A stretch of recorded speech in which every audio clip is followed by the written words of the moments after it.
Hello मित्रों, नमः संस्कृता। कैसे हैं आप सब? आशा करती हूँ अच्छे होंगे। मैं सीमा वर्मा अपने यूट्यूब चैनल ओम अध्ययन केंद्र से आप सभी लोगों का स्वागत करती हूँ। आज मैं बिहार टीजीटी, पीजीटी एवं एडेड जूनियर शिक्षक भर्ती से संबंधित महाकवि भास विरचित स्वप्न वासवदत्तम से कुछ बहुत ही महत्वपूर्ण पॉइंट आप लोगों को बताऊंगी, जो संभावित प्रश्न परीक्षा में आने वाले हैं, उन्हीं की आज चर्चा होगी। तो चलिए फ्रेंड्स, आज की क्लास शुरू करते हैं। क्लास शुरू करने से पहले आप सभी लोगों से अनुरोध है, जिन्होंने चैनल को सब्सक्राइब नहीं किया है, प्लीज़ चैनल को लाइक, सब्सक्राइब, शेयर करिएगा। चलिए फ्रेंड्स, शुरू करते हैं आज की क्लास। स्वप्नदत्तम से पहले महाकवि भास का परिचय हम लोग जानेंगे। इसके बाद स्वप्न वासवदत्तम के बारे में जो कहानी है और पॉइंट में जो प्रश्न बनेंगे उसको जानेंगे हम लोग। तो पहले आज हम महाकवि भास के बारे में जान लेते हैं। कवि का नाम है भास। प्रामाणिक जीवन परिचय अज्ञात है। उपाधि इनकी धावक की उपाधि है, ये वेरी इंपॉर्टेंट है। उपाधि क्या है? धावक। इसके बाद गोत्र आता है।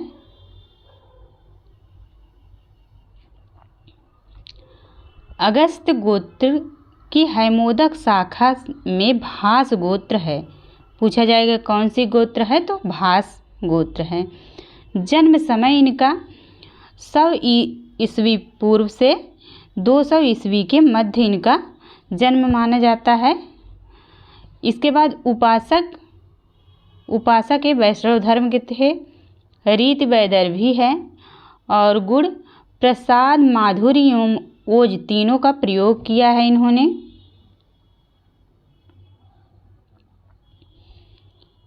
रस पूछा जाएगा तो मुख्यतः श्रृंगार एवं वीर रस का प्रयोग किए हैं। श्रृंगार रस और वीर रस। शैली सरल भाषा का प्रयोग, अकृत्रिम शैली है। प्रिय अलंकार इनका पूछा जाएगा तो अनुप्रास, उपमा, स्वभावोक्ति, उत्प्रेक्षा, रूपक आदि इनका प्रिय अलंकार हैं। इसके बाद है भास की कृतियाँ। तिरुवांकुर नगर निवासी टी गणपति शास्त्री ने सन 1910 या 1912 में भास नाटक चक्रम नाम से भास के 13 नाटकों का संग्रह अनंत शयन ग्रंथमाला त्रिवेंद्रम से प्रकाशित किया। ये वेरी इंपॉर्टेंट है, इसको आप लोग अच्छे से देख लीजिएगा।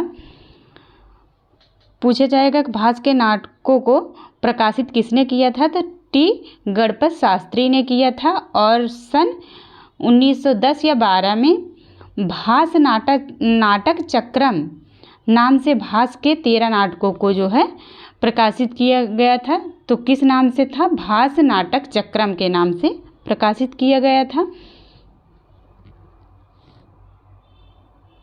पूछा जाएगा कहाँ से प्रकाशित हुआ था, तो अनंत शयन ग्रंथमाला त्रिवेंद्रम से प्रकाशित किए थे। इसको आप लोग अच्छे से देख लीजिएगा, बहुत ही इम्पोर्टेंट है ये। इसके बाद है कथा वस्तु के आधार पर भास के 13 नाटकों को 4 भागों में वर्गीकृत किया जा सकता है। कथा वस्तु के आधार पर भास के नाटकों का वर्गीकरण।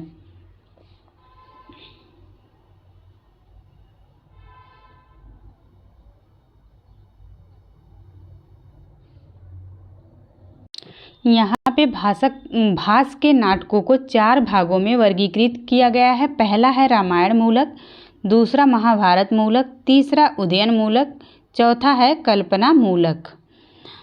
तो रामायण पर आधारित जो नाटक हैं, रामायण पे आधारित 2 हैं नाटक।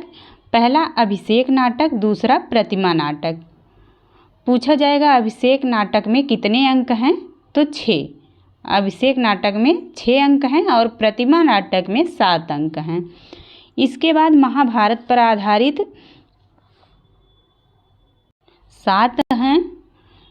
पहला है मध्यम व्यायोग। इसमें 1 अंक है। कितने अंक हैं, तो 1 अंक। 1 अंक है। और दूसरा है दूत वाक्यम। दूसरा क्या है? दूत वाक्यम। दूत वाक्यम भी 1 अंक है। कर्णधारम, इसमें भी 1 अंक है, अर्थात इसे एकांकी नाम से जाना जाता है। अगला है दूत घटोत्कच, यह भी एकांकी है, 1 ही अंक है। अगला है पंचरात्रम। पंचरात्रम में 3 अंक हैं। पंचरात्रम में कितने अंक हैं? तो 3। अगला उर्भंग। उर्भंग में 1 अंक है, यह भी एकांकी है। अगला है बालचरित। बालचरित में 5 अंक हैं। बालचरित में कितने अंक हैं? 5। अब इसके बाद उदयनमूलक में 2 हैं। पहला है प्रतिज्ञा योगंधरायण। प्रतिज्ञा योगंधरायण में 4 अंक हैं। प्रतिज्ञा योगंधरायण में कितने अंक हैं? तो 4 हैं। अगला है स्वप्नवासव दत्तम। स्वप्नवासव दत्तम में 6 अंक हैं, जो अपने पाठ्यक्रम में है। अब कल्पनामूलक, अर्थात जो कवि अपनी कल्पना से नाटक लिखते हैं उसको कल्पनामूलक कहा जाता है। तो कल्पनामूलक भी इनके 2 नाटक थे। पहला अभिमारक, जिसमें 6 अंक हैं, और दूसरा है दरिद्र चारुदत्त, इसमें 4 अंक हैं। तो महाकवि भास के 13 नाटक हुए। अब महाकवि भास के 13 नाटकों के बारे में हम थोड़ी थोड़ी जानकारी बताएंगे आपको। जैसे उसमें पूछ सकता है किस चीज़ का, जैसे अभिषेक नाटक हुआ तो अभिषेक नाटक में किस चीज़ का वर्णन है, तो ये जानकारी आप लोगों को ज़रूरी है। तो चलिए शुरू करते हैं। अब यहाँ से भास के नाटकों का संक्षिप्त परिचय दिया गया है। पहला है अभिषेक नाटक। यह 6 अंकों का नाटक है। ये इम्पॉर्टेंट है, आपको जानना है कि अंक कितने हैं। तो 6 अंकों का यह नाटक है। इसमें किष्किंधा कांड से लेकर लंका कांड तक की संपूर्ण कथा संक्षेप में दी गई है। अंत में रावण वध के पश्चात राम के राज्याभिषेक का वर्णन है।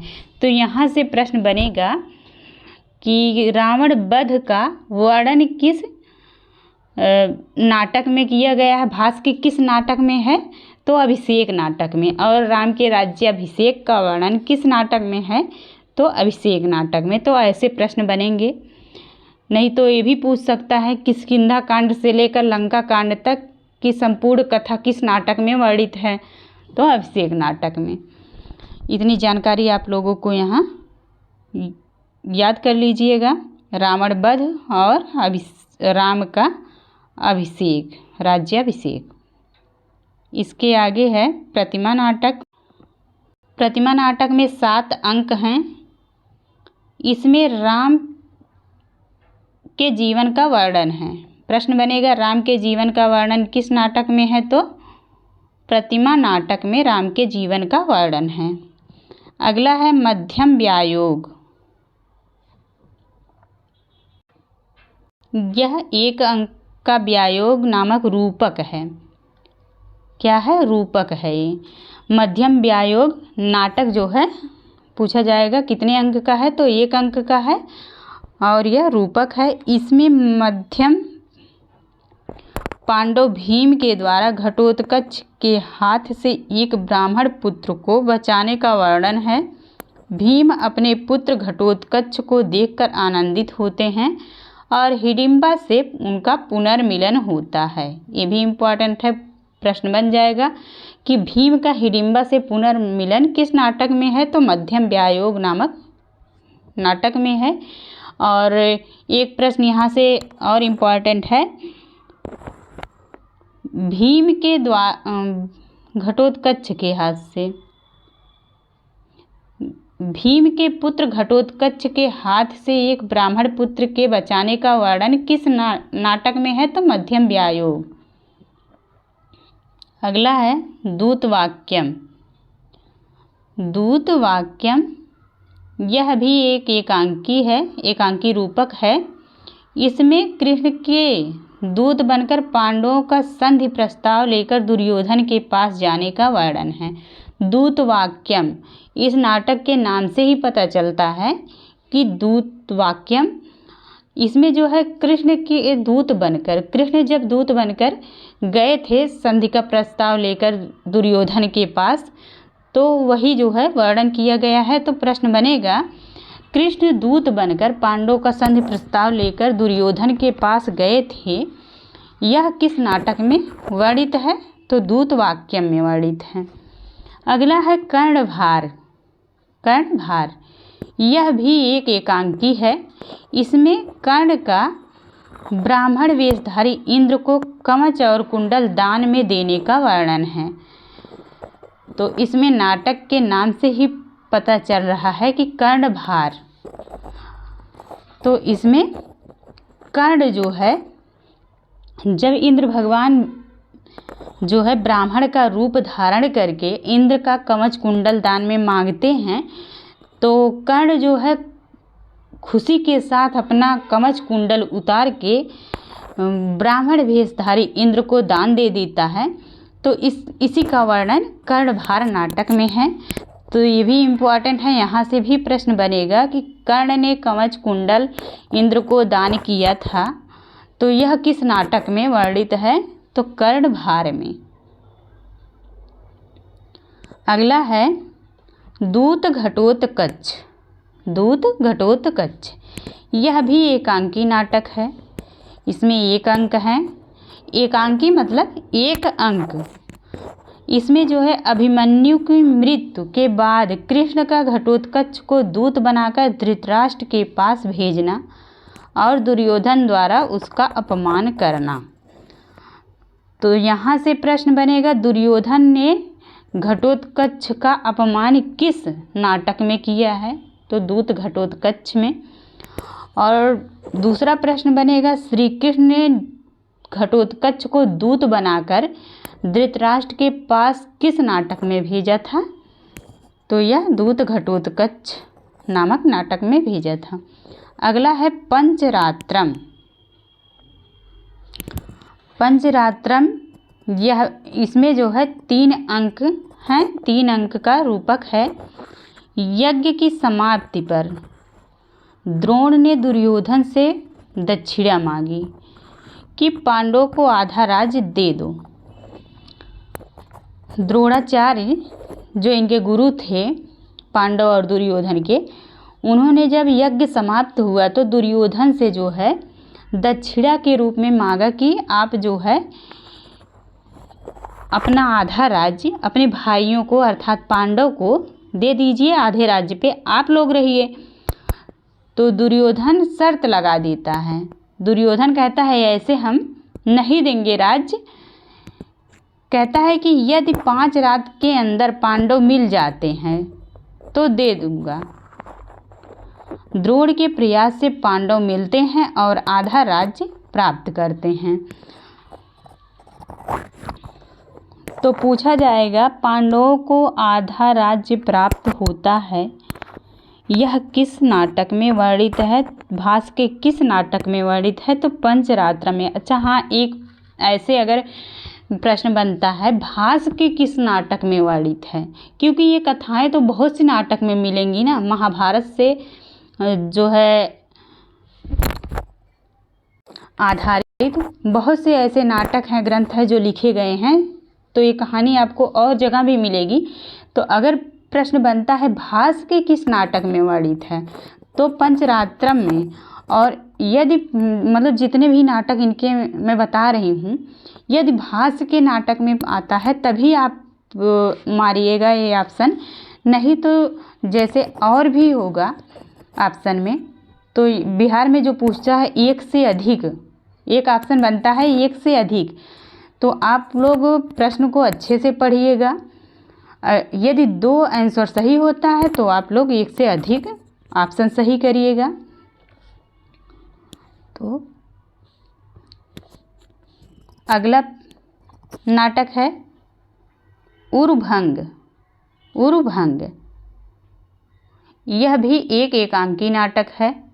उरु का अर्थ होता है जंघा और भंग का अर्थ होता है तोड़ना। तो इससे ही मतलब आपको कहानी थोड़ा समझ में आ जाएगी कि उर भंग, उर को कहाँ मतलब तोड़ा जाता है। तो दुर्योधन के जंघे को जो है जब भीम तोड़ते हैं तो ये तो महाभारत पर आधारित है। अगर पूछा जाएगा महाभारत पे, मान लीजिए यही दे दिया कि उरभंग नाटक किस पे आधारित है, तो ऐसे ही आपको पता चल रहा है कि यह महाभारत पर आधारित है। अब द्रौपदी के अपमान के प्रतिकार स्वरूप भीम द्वारा दुर्योधन की जंघा को तोड़ करके उसको मारने का वर्णन है। तो पूछा जाएगा भीम द्वारा दुर्योधन की जंघा को तोड़ा जाता है या किस भास के किस नाटक में वर्णित है, तो उरभंग में वर्णित है।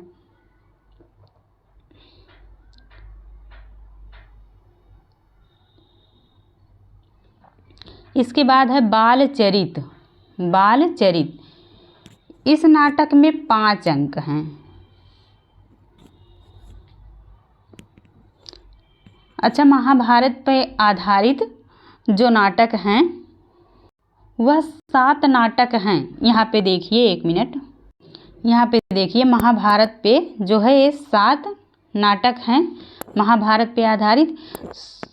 7 में 5 नाटक ऐसे हैं, यहाँ दूत घटोत्कच तक 5 नाटक ऐसे हैं जो 5 6 नहीं 5 हैं, 4 यहाँ पे और 1 ए। तो 5 नाटक ऐसे हैं जो एकांकी हैं, अर्थात 1 अंक हैं। केवल 2 नाटक ऐसे हैं, 2 नाटक ऐसे हैं जिसमें एक पंचरात्रम है जिसमें 3 अंक हैं और एक बालचरितम है, इसमें 5 अंक हैं। तो इसको जो है आप ऐसे याद करिएगा, जैसे पंचरात्रम, इसमें पंच आ रहा है ना, मतलब 5 पंचरात्रम, तो पंचरात्रम है तो इसमें 5 अंक नहीं हैं, अर्थात पंचरात्रम छोटा है, 3 अंक हैं पंचरात्रम में 3।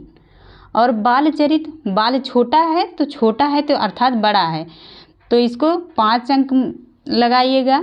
और पंचरात्रम में जब आपको एक याद रहेगा कि एक 3 अंक का है, एक 5 अंक का है, तो पंचरात्रम जो है उसमें 5 अंक नहीं है, अर्थात 3 अंक हैं। और बालचरित, बाल अर्थात छोटा है तो उसमें 5 अंक हैं।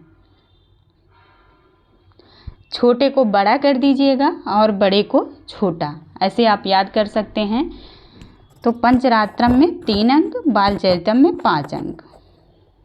अब इसमें 5 अंक हैं, तो इसमें श्री कृष्ण के जन्म से लेकर कंस वध तक की कथा वर्णित है। बालचरितम में श्री कृष्ण के जन्म से लेकर कंस के वध तक कथा वर्णित है। तो प्रश्न बनेगा, श्री कृष्ण के जन्म की कहानी जो है भास के किस नाटक में वर्णित है, तो बालचरितम में, और बालचरितम में 5 अंक हैं। अगला है चारुदत्त, अगला नाटक है चारुदत्त। चारुदत्त, चारु से याद कर लीजिएगा, चारु से 4, चारुदत्त में 4 अंक हैं।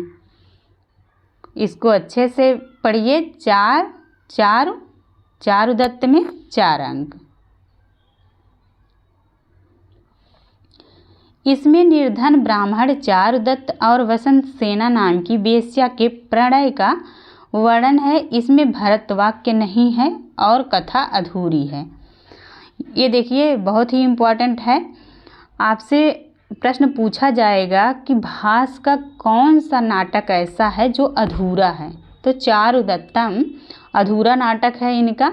और अगला प्रश्न बनेगा, भास का कौन सा नाटक ऐसा है जिसमें भरत वाक्य नहीं है, तो ये भी वेरी इम्पॉर्टेंट है। और यह भी, और एक प्रश्न यहाँ से और बनेगा, चारुदत्त और वसंत सेना नाम की वेश्या का प्रणय वर्णन किस नाटक में, भास के किस नाटक में है, तो चारुदत्तम में।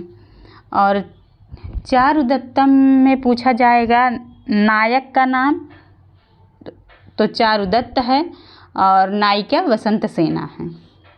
अगला नाटक है अभिमारक।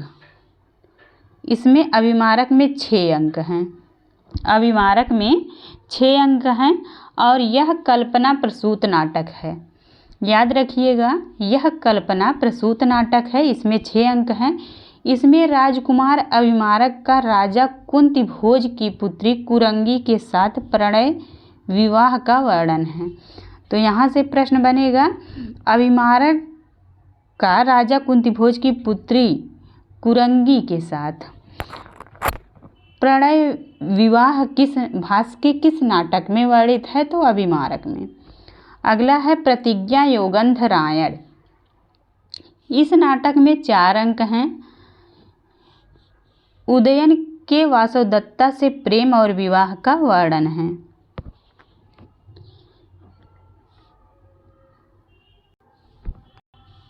तो प्रश्न बनेगा, प्रतिज्ञा योगंधरायण किस पर आधारित ग्रंथ है? तो उदयन मूलक, और इसमें 4 अंक हैं। उदयन वासवदत्ता का प्रेम विवाह का वर्णन है इसमें। तो एक प्रश्न और यहाँ से बनेगा, जैसे उदयन और वासवदत्ता, यहाँ के नायक, इस नाटक के नायक उदयन हैं और नायिका वासवदत्ता हैं। तो प्रश्न बनेगा, उदयन और वासवदत्ता भास के किस नाटक के नायक और नायिका हैं? तो ऑप्शन में जब 4 ऑप्शन रहेगा तो एक प्रतिज्ञा योगंधरायण दे देगा और स्वप्न वासवदत्तम, और मान लीजिए कोई और नाटक दे रहा है, उसके बाद एक रहेगा इसमें से एक से अधिक। तो एक से अधिक आपको ऑप्शन सही करना है, क्योंकि प्रतिज्ञा योगंधरायण में भी नायक नायिका उदयन और वासवदत्ता हैं और स्वप्न वासवदत्तम के नायक नायिका भी जो है उदयन और वासवदत्ता ही हैं। तो इसको आप लोग अच्छे से पढ़िएगा। अब उसी में प्रतिज्ञा योगंधरायण की है। योगंधरायण द्वारा उदयन को प्रद्योत के यहाँ से छुड़ाने और उसकी नीतिमत्ता का वर्णन है। इस प्रतिज्ञा योगंधरायण में योगंधरायण उदयन का मंत्री रहता है, जिसकी प्रतिज्ञा का जो है बारे में ये पूरी कहानी लिखी गई है। प्रतिज्ञा योगंधरायण अर्थात योगंधरायण की प्रतिज्ञा। अगला नाटक है अंतिम, स्वप्न वासवदत्तम। इसमें 6 अंक हैं। इसको आप लोग अच्छे से पढ़िएगा, क्योंकि स्वप्न वासवदत्तम में कितने अंक हैं ये कई परीक्षाओं में पूछ चुका है। जैसे अभी पिछली परीक्षा जो हुई थी एस्टेट की, बिहार एस्टेट की, उसमें भी यह प्रश्न बना था, स्वप्न वासवदत्तम में कितने अंक हैं? तो 6 अंक। योगंधरायण का वासवदत्ता के मरने के प्रमाद को फैलाकर उदयन का पद्मावती से विवाह कराना तथा उदयन के अपहृत राज्य को पुनः प्राप्त कराने का वर्णन है।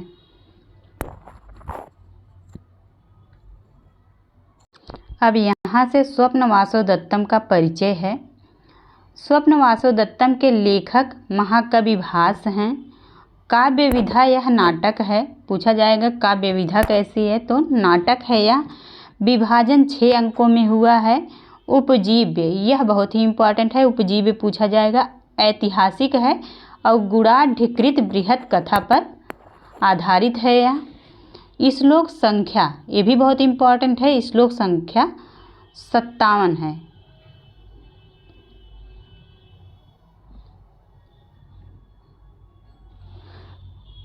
अब प्रथम अंक में 16 श्लोक हैं, द्वितीय अंक में श्लोक नहीं है, तीसरे अंक में भी नहीं है, चतुर्थ अंक में 9 श्लोक हैं और 5वें श्लोक में 13 श्लोक हैं, छठे अंक में जो है 19 श्लोक हैं। तो पूरा श्लोकों की संख्या आप याद करिएगा, ये ज़्यादा इम्पोर्टेंट नहीं है ये सब। यहाँ कुल श्लोकों की संख्या पूछ सकता है कि जैसे 57 श्लोक हैं, पूरा स्वप्न वासवदत्तम में 57 श्लोक हैं। इसके बाद नायक पूछा गया है। नायक उदयन हैं और नायिका वासवदत्ता हैं। और विदूषक पूछा जाएगा तो विदूषक जो है वसंतक हैं। ये कंचुकी और विदूषक ये बहुत ज़्यादा इम्पॉर्टेंट हैं।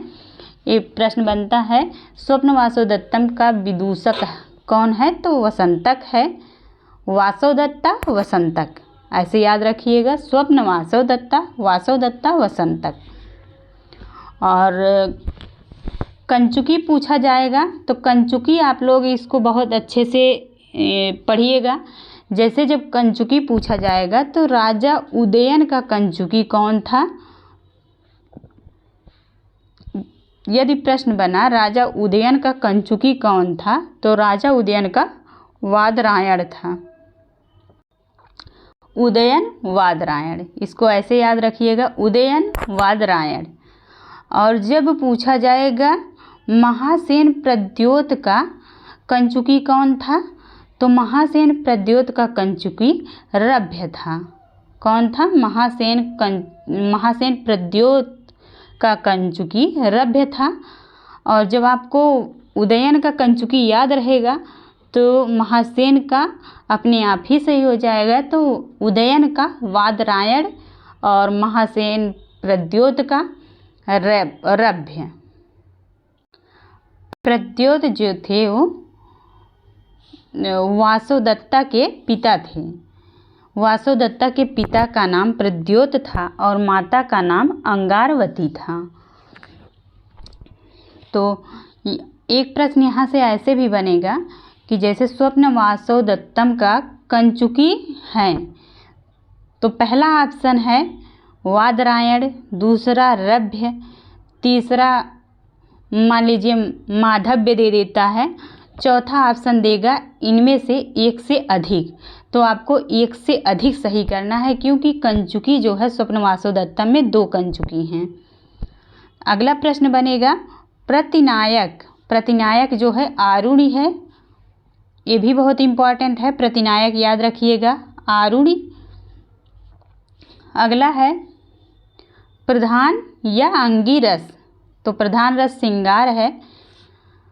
और अन्य रस या गौड़ रस पूछा जाएगा तो वीर, करुण एवं अद्भुत, तीनों रसों का वर्णन है। लेकिन अगर प्रधान रस या अंगी रस पूछा जाए तो श्रृंगार रस मारिएगा। और अन्य रस, चाहे अन्य रस पूछा जाए या गौड़ रस पूछा जाए, तो 3 रसों का प्रयोग है, वीर, करुण और अद्भुत। अगला है नायक की कोटि।